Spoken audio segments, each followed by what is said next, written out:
Hello students, welcome to Nimbus careers teaching. जैसा कि आप सभी जानते हैं कि हम एचपीपीजीटी मैथ्स के पीवाईक्यूज की सीरीज डिस्कस कर रहे हैं। तो आज हम कुछ आगे वाले क्वेश्चंस को देखेंगे। ठीक है, होप सो आपको क्वेश्चंस पसंद आ रहे होंगे। सो पहला क्वेश्चन देखते हैं हम। If sigma equals 1 2 3 4 5 6 3 1 4 5 6 2 and tau equals this are two permutations in the symmetric group S6, then sigma tau square की क्या वैल्यू होगी।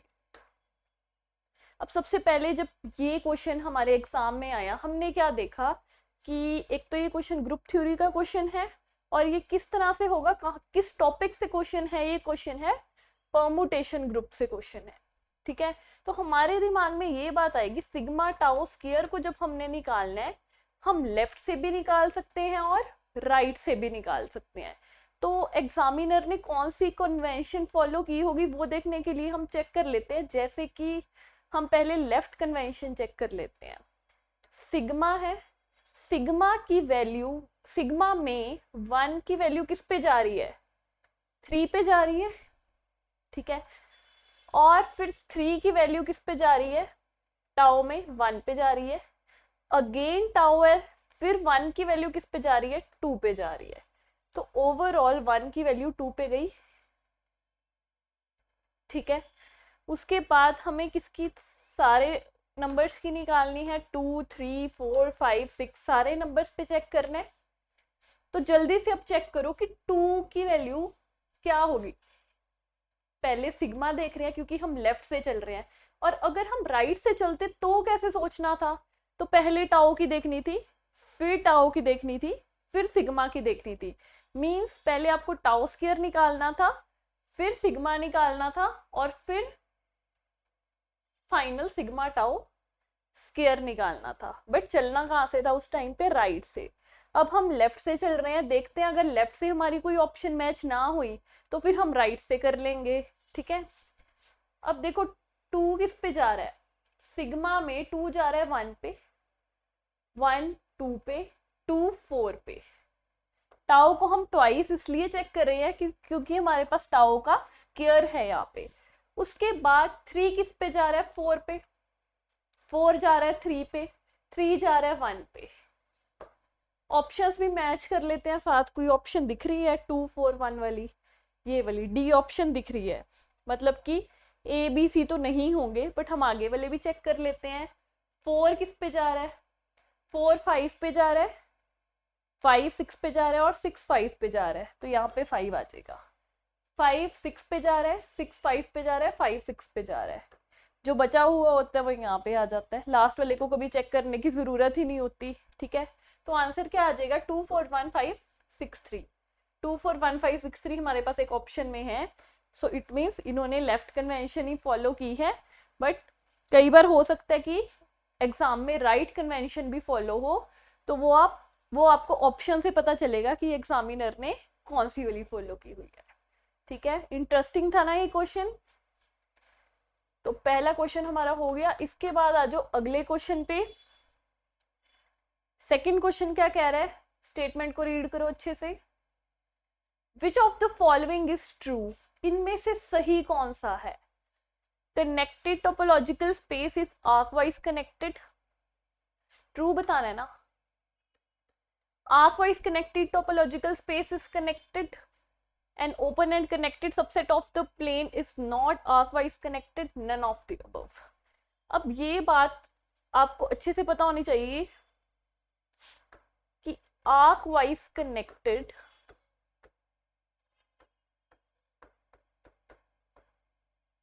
तो कनेक्टेड को इंप्लाई करता है, बट कॉन्वर्स ट्रू नहीं होता इसका। इस चीज का कॉन्वर्स ट्रू नहीं होता। ठीक है, चेक करो कौन सी ऑप्शन है ये। Connected is arcwise connected, no. Arcwise connected is connected, ये सही है कि जो आर्कवाइज कनेक्टेड है वो कनेक्टेड भी होगा। ठीक है, उसके बाद एन सी ऑप्शन भी देख लेते हैं हम क्या कह रही है An open and connected subset of the plane is not arcwise connected. देखो जो ओपन और कनेक्टेड सबसेट होती है ना Rn में वो आर्कवाइज कनेक्टेड होती है. ओपन प्लस कनेक्टेड इम्प्लाइज, क्या इम्प्लाई करता है? आर्कवाइज कनेक्टेड भी है वो, आर्कवाइज कनेक्टेड. बट ये तो कह रहा है कि नहीं है, सो ये ऑप्शन क्या हो जाएगी? फॉल्स हो जाएगी, सी ऑप्शन, है ना. सो हमारे पास ऑप्शन राइट कौन सी है? Option number B. इसके बाद अगला सवाल,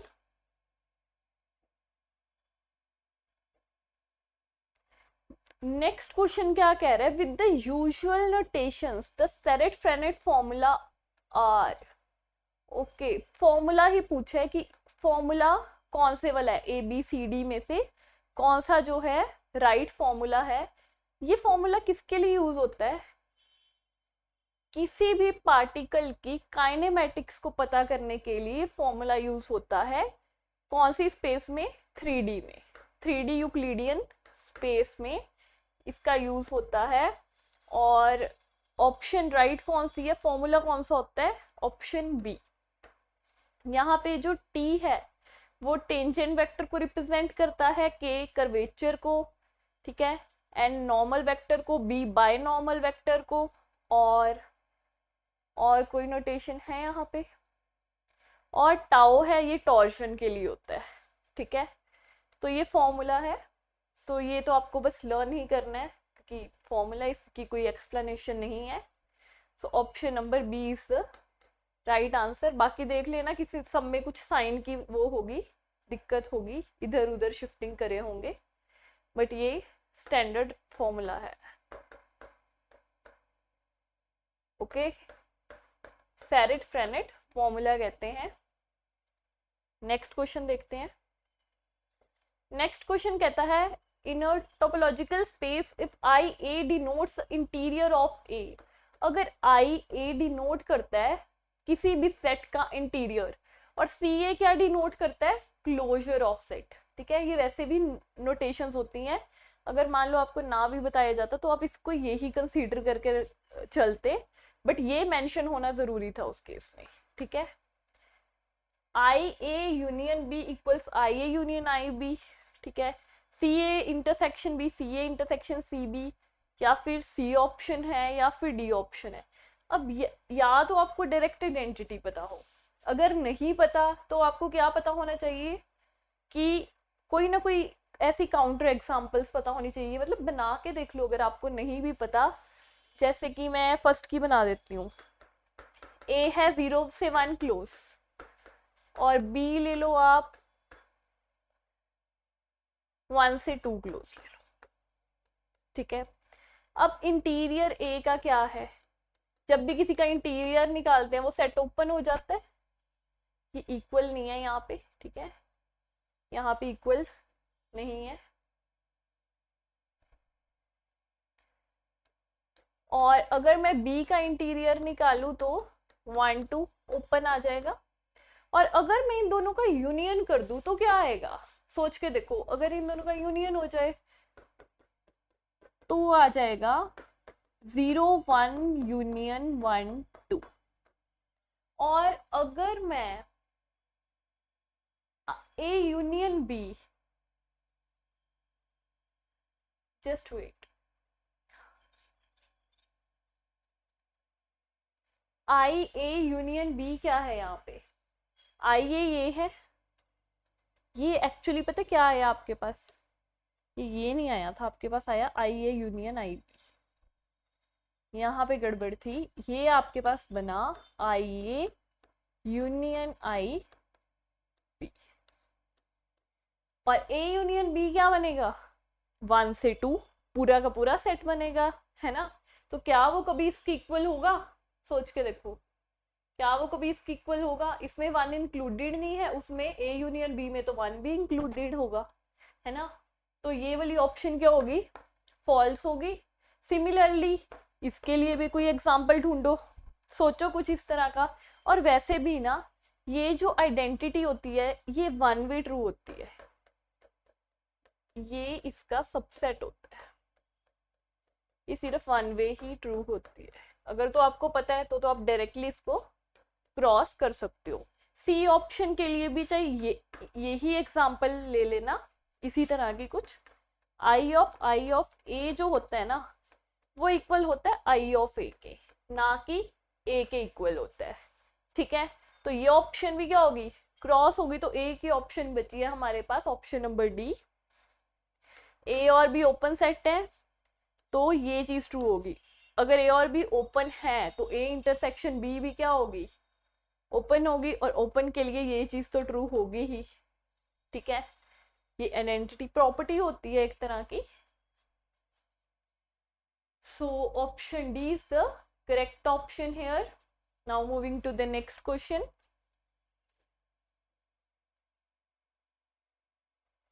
आप लोगों का फेवरेट क्वेश्चन है ये।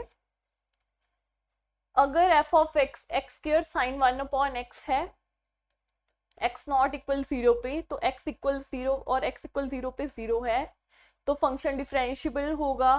ठीक है, कॉन्टिन्यूटी फंक्शन की नहीं पूछी इन्होंने, कॉन्टिन्यूटी की डेफिनेशन एफ डैश में पूछ ली है। ठीक है, ये चेक करना है कि ये होगा। सबसे पहले तो ये ही चेक कर लेते हैं कि ये डिफरेंशिएबल है कि नहीं है, दो ऑप्शंस वैसे ही कैंसिल आउट हो जाएंगी। तो डिफरेंशिएबिलिटी चेक करने के लिए फॉर्मूला लगा दो, वही डिफरेंशिएशन वाला। ठीक है, और ये ना वैसे भी बहुत बार हमने सॉल्व कर रखा होता है, वैसे भी पता होता है हमें कि ये 0 पे डिफरेंशिएबल तो ना होता ही होता है। ठीक है, जो मेन बात है ना, जो चेक करने वाली है, वो ये है कि इन दोनों में से क्या सही है। इस पे तो बेसिक डिफरेंशिएबिलिटी की डेफिनेशन लगा दो कि लेफ्ट हैंड डेरिवेटिव इक्वल है राइट हैंड डेरिवेटिव के, वो चेक कर दो। ठीक है, देखो इसमें आएगा इक्वल के नहीं आएगा। ये वाली डेफिनेशन लगा दो ना, F of A plus H minus F of A upon H. 0 positive pay check कर लो, 0 नेगेटिव पे चेक कर लो एक बार। ए को क्या फिल करोगे, 0 फिल कर दो।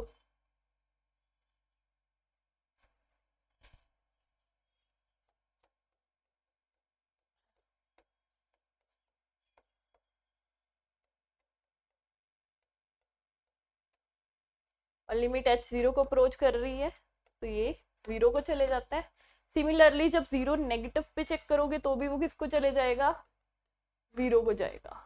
ठीक है, तो ये डिफरेंशिएबल तो हो जाएगा 0 पे। अब बात आती है इसकी कॉन्टिन्यूटी की, क्या ये एफ डैश एक्स कॉन्टिन्यूस है, तो उसके लिए आप एफ डैश एक्स निकाल लो, सिंपली निकालो एफ डैश एक्स फटाफट से। एफ डैश एक्स की क्या वैल्यू आएगी,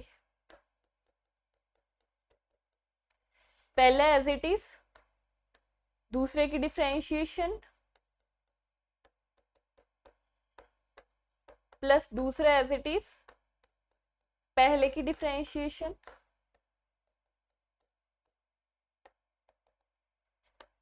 एक्स स्क्वायर से एक्स स्क्वायर कैंसिल आउट हो जाएगा। ठीक है, अब क्या, अब चेक करो, लिमिट एक्स 0 को अप्रोच करवाओ, चेक करो क्या ये कभी इक्वल आएंगे, ये ही कभी 0 की इक्वल नहीं होगा। आप पहले पॉजिटिव पे चेक कर लो, चाहे ये कभी भी आपस में इक्वल नहीं आएंगे। इनकी कॉन्टिन्यूटी को चेक करोगे जब, तो ऑप्शन नंबर बी आपका राइट आंसर हो जाएगा। देख के ही पता लग रहा है, बाकी अगर आप पुट करके भी देखना चाहते हो तो करके देख लो। ठीक है, मेन तो ये तो सबको पता होता है कि ये डिफरेंशिएबल है, ये चेक करना होता है एग्जाम में। ठीक है, ये कुछ बेसिक से जो क्वेश्चंस होते हैं ना, उनकी डिफरेंशिएबिलिटी पता होनी चाहिए कि होते हैं या नहीं होते, वो नहीं चेक करने बैठना हमने वहां पे, अपना टाइम नहीं वेस्ट करना हमने। इसके बाद अगला क्वेश्चन देखो, with the usual notation the equations of oscillating plane, normal plane and rectifying plane respectively are okay। तो इनकी इक्वेशंस पूछी गई हैं। सबसे पहले ये पता होना चाहिए, ये जो b है ये बायनॉर्मल वेक्टर होता है, n नॉर्मल वेक्टर होता है, t टेंजेंट वेक्टर होता है। अब अगर तो मान लो आपको नहीं पता, आपने ये पढ़ा ही नहीं हुआ, ठीक है, आपको जस्ट एग्जाम में गेस करना है कि कौन सी ऑप्शन होगी, तो ध्यान से देखो फर्स्ट वाली। देखो इसमें किससे मल्टीप्लाई हो रहा है, बी से एन से बी से, सबसे ज्यादा बी से मल्टीप्लाई हो रहा है, तो चांसेस हैं कि इसका आंसर बी हो, है ना, कॉमा। उसके बाद इधर देखो आंसर टी हो सकता है।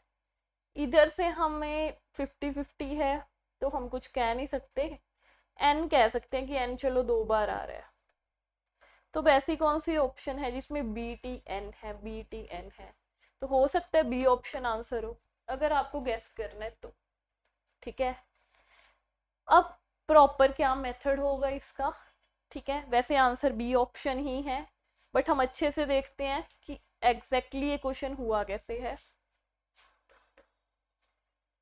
जो ऑसिलेटिंग प्लेन होता है हमारा, ठीक है, वो कंटेन करता है टेंजेंट वेक्टर को और नॉर्मल वेक्टर को, तो जो वेक्टर उसमें नहीं होगा ना, उससे ये चीज मल्टीप्लाई होगी, इसमें बायनॉर्मल नहीं होता, तो बायनॉर्मल से मल्टीप्लाई हुई। नॉर्मल प्लेन में हमारे पास नॉर्मल वेक्टर होता है और बायनॉर्मल वेक्टर होता है, बट टेंजेंट वेक्टर नहीं होता, तो ये टी से मल्टीप्लाई होगा। रेक्टिफाइंग प्लेन में हमारे पास टेंजेंट वेक्टर होता है, बायनॉर्मल होता है, बट नॉर्मल नहीं होता, तो वो एन से मल्टीप्लाई होगा। तो ये तो इसका है सही तरीका, बाकी गैस करने वाला तरीका भी मैंने आपको बता दिया, ठीक है, बट वो हर बार वर्क नहीं करता, वो आपकी किस्मत है आफ्टर ऑल।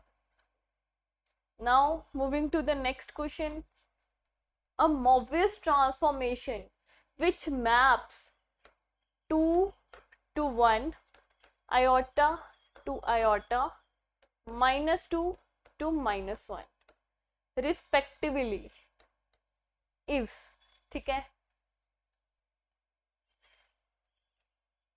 मोबियस ट्रांसफॉर्म का एक फॉर्मूला होता है ये वाला,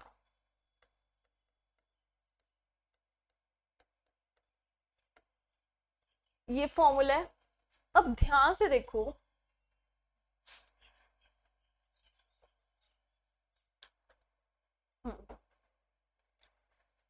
हमें मतलब 2 जो है वो मैप कर रहा है 1 को ना, मैं ऑप्शंस ले लेती हूँ, जैसे ए ऑप्शन ले ली मैंने, 3z -2 आयोटा, आयोटा z +6।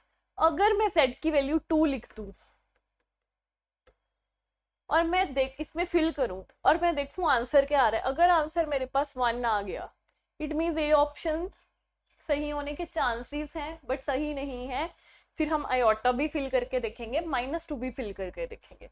पहले तो z को 2 फिल करके देखते हैं, क्या आएगा, 3 2 6 -2 आयोटा, 2 आयोटा +6, ये क्या आ गया, आयोटा -3, 3 माइनस आयोटा आएगा, है ना, 2 कॉमन ले लो,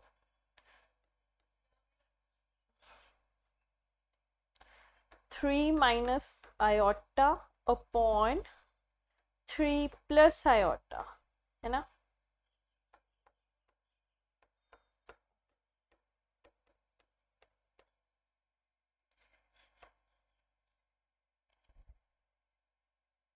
नीचे आएगा A square minus B square की आइडेंटिटी, ऊपर A square -2ab plus B square, iota square is -1, तो ये क्या आएगा,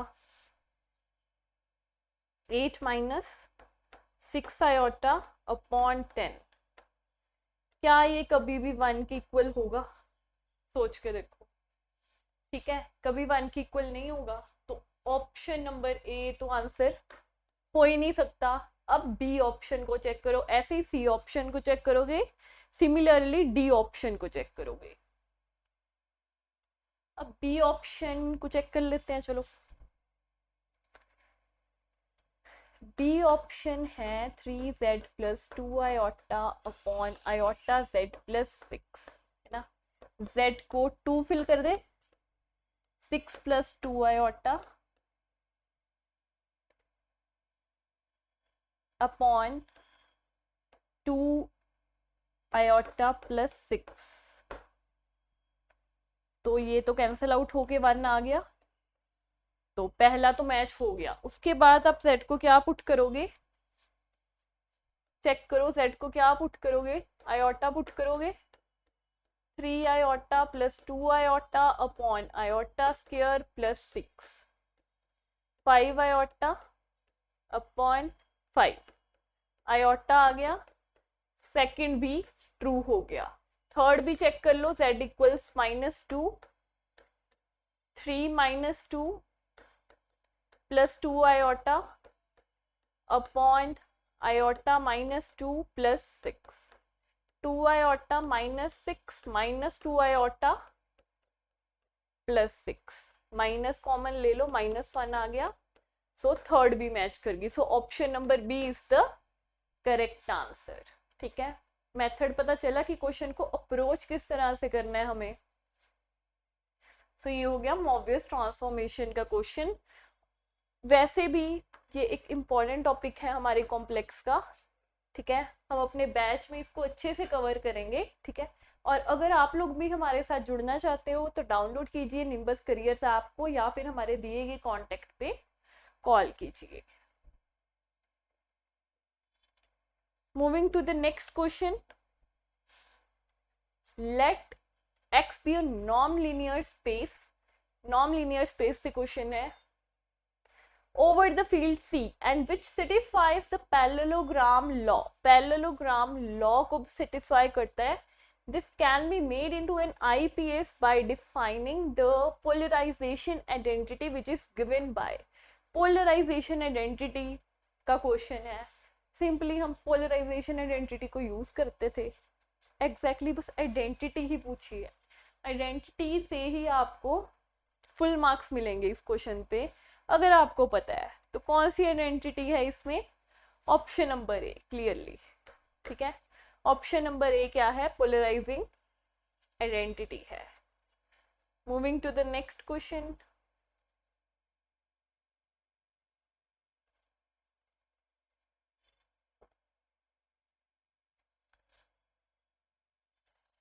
let T belongs to BH, BH क्या है, the space of bounded linear operators on Hilbert space, H is for Hilbert space, then 3 of the below statements are equivalent, 3 statements equivalent है, मतलब 3 statements एक दूसरे को imply करती हैं, उनका मतलब एक ही है। point out the statement जो equivalent नहीं है। अब जब मैंने पहले 2 ऑप्शन देखी ना, मेरे को वहीं से पता चल गया इन दोनों में से कोई आंसर है। क्यों, क्योंकि नॉर्मल क्या होता है, T T star equals T star T, right. T unitary का क्या मतलब होता है, ये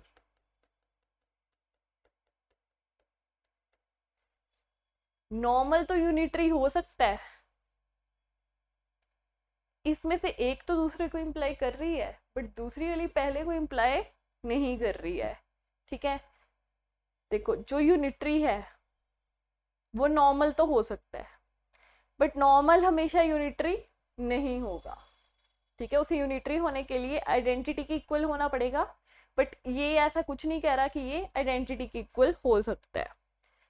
सो ये दोनों ही आपस में इक्विवेलेंट नहीं है, तो इन दोनों में से एक ऑप्शन आंसर होगी। तो हम बाकी के चेक कर लेते हैं।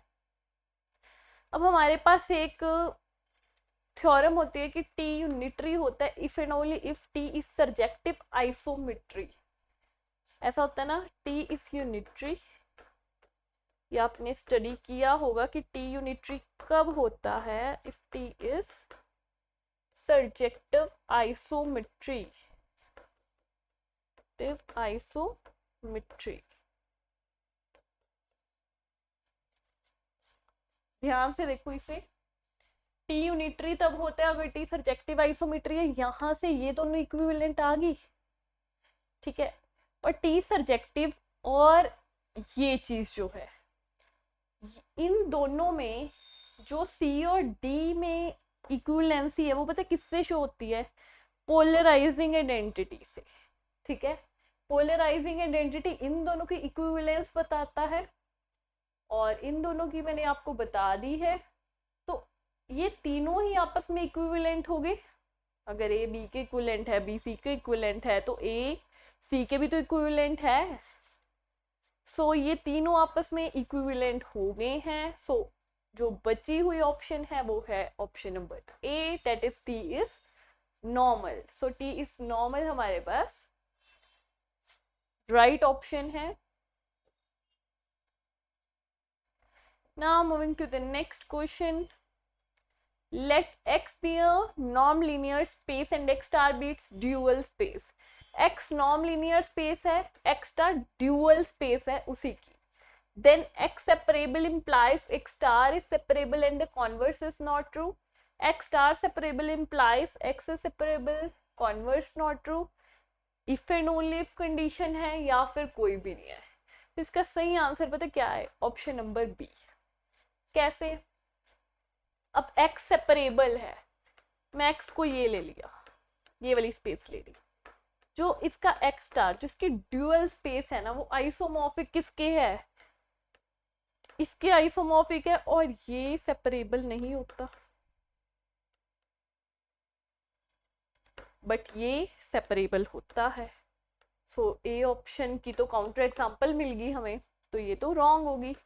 बट ये थ्योरम है कि x स्टार सेपरेबल इंप्लाई करता है कि x सेपरेबल है। ठीक है, ये फंक्शनल की थ्योरम है कि x स्टार अगर सेपरेबल है तो वो इंप्लाई करेगा कि x सेपरेबल है। इफ एंड ओनली इफ तो ट्रू ही नहीं है, ये देखो। ठीक है ना, none of above, B option सही है, तो नन ऑफ अबव तो क्यों ही टिक करेंगे हम। So only option B is the correct option. ठीक है, now moving to the next question, if A1 and A2 are measurable sets of A, B, measurable sets पे क्वेश्चन है, then MA1, इनमें से कौन सा फॉर्मूला सही होगा? पहले तीन दो फॉर्मूले पे ही हैं, तो ये तो बेसिक सा फॉर्मूला होता है, हमें पता ही है, जो यूनियन का होता है वो ही मेजरेबल में भी हम लेकर चलते हैं। लो, बी नहीं है, A2 है ना, A2 minus M of A1 intersection A2। A1 intersection A2 उधर जाके क्या बन जाएगा? पॉजिटिव बन जाएगा। सो कौन सी ऑप्शन सही होगी? ऑप्शन नंबर ए। चेक कर लो, ऑप्शन नंबर ए सही होगी। और ऑप्शन नंबर डी कुछ और कह रही है कि A1 यूनियन A2 और A1 इंटरसेक्शन A2 मेजरेबल नहीं होते। फाइनाइट के केस में जो यूनियन और इंटरसेक्शन होता है वो ट्रू होता है, वो मेजरेबल होते हैं। अगर A1 A2 जैसे हमारे पास फाइनाइट सेट्स है ना यहाँ पे, तो यहाँ पे R मेजरेबल आना चाहिए था। Now moving to the next question, ये अच्छे से रीड करो, बेसिक डेफिनेशन पे क्वेश्चन है। ठीक है, late E be a given set। If E is a measurable, then given epsilon greater than 0, there exists an open set this such that the outer measure, इसे open approximation कहते हैं, open approximation भी कह देते हैं इसको।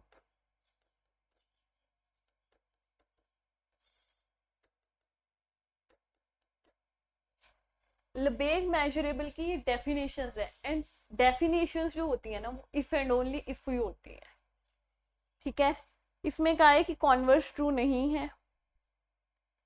अगले B part देखते हैं, if given epsilon greater than 0 तो कोई ओपन सेट एग्जिस्ट करता है, उसका आउटर मेजर अगर ये है तो ई मेजरेबल है, कॉन्वर्स ट्रू नहीं है।